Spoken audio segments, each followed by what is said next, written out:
Well, a lot of times we talk about nutrition for ourselves and how to lose weight and all those kind of things. But today we're going to be talking about for our pets. And Doneane joins us, and she has all like the fun details. Well, and it's a little bit off the beaten path of the things that we normally talk about. But, you know, there's tons of pet lovers out there. Oh, yeah. And everybody that loves their pets, they want to make sure that they get the right kind of nutrition also to have the best, healthiest, longest life that they can.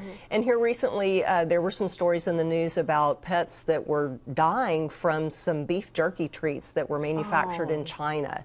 And now the Food and Drug Administration, our FDA, is talking about possibly regulating the pet food industry so that there's some oversight into the ingredients that go into our pets' food, which to me sounds pretty interesting. I agree. I support that. Yeah, there's no oversight over the ingredients that go into our pet food. Yeah. So that's interesting. I'll have to keep up on that and let the viewers know what happens with that. Okay. But because of that story, I thought, you know, people are concerned about what their pets eat. So there's certain things that we have in our households that our pets are highly allergic to that can actually cause them to die. Yeah. So I wanted to go over, there's 10 foods and drinks that our dogs particularly should never come in contact with. Some of these are pretty obvious, but a few of them even surprised me because I had a dog that loved grapes, and grapes and raisins can be toxic to dogs.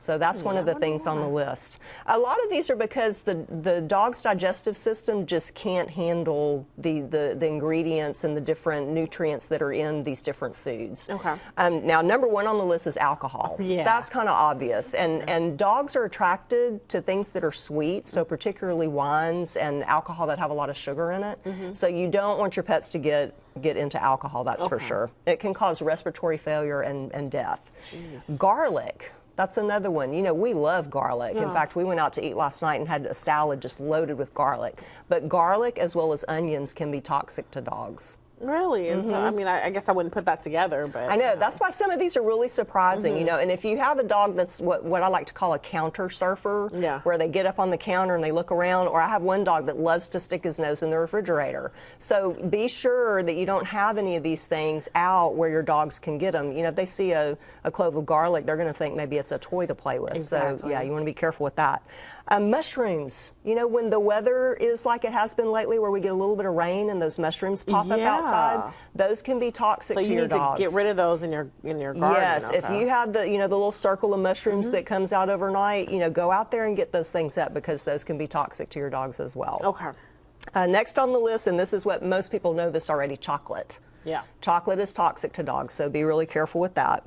Now here's one that I had no idea. You know, when you put potatoes and, you know, they stay out for a little while and they get the little sprouts that grow. Oh, yeah. Those sprouts are toxic to dogs. Really? Yes. There's some kind of chemical substance in the sprouts themselves, not the potato, but in the sprouts that are toxic to dogs. So that surprised me. Now this one is pretty. This is pretty obvious. Peach and apricot pits. Yeah. Any kind of fruit that has that big pit in it, that's a choking hazard for your animals and for our kids as well. Absolutely. So be careful with that. We already mentioned grapes and raisins, but bread is another thing. Yeast, for some reason, can cause digestive upset and cause a lot of problems for dogs. Wow. So those are the 10 top toxic foods that you don't want your dogs to get. And I have a cool little graphic that I'll post on Facebook that has all of these listed. Okay, awesome. And you were also, during the break, you were talking to me a little bit about a diet that you can create for your pet, the kind of veggie diet. Yes. A few years ago, a craze kind of came out in the nutrition world. It's called the raw diet. And there's, you know, tons of people that just rave about the raw diet. Everything that you eat is raw. It's basically a vegetarian diet. Well, there's a raw diet for our animals as well, for cats and dogs. It's something you can Google and look out online. There's all kinds of information about it, but it's costly, and of course you've got to purchase the ingredients and prepare it yourself. So it's not very convenient, but it is kind of the rave among some veterinarians who say that this is the best way to feed, especially dogs because they're carnivores, that you can have the longest, healthiest life for your animal if you feed them the raw diet. And there's actually some manufacturers right now that have the raw diet already prepared.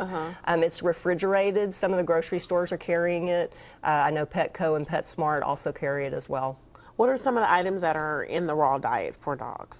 Fruits and vegetables, you know, just like we would eat if we were on a vegetarian or a vegan diet, lots of fruits and vegetables, but then again, raw meat, raw chicken, raw fish. Yeah. I'm just thinking with the garlic, the mushrooms, all those kind of things, you know, but, you know, lettuce, I mean, just pretty much the gamut as far as most fruits and vegetables. Just like feeding, you know, your family a vegetarian diet, you can feed your dog the same thing.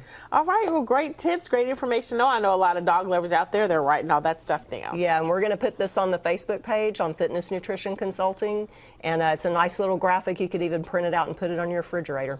All right, well, thanks, Doneane. We look forward to hearing from you next Friday.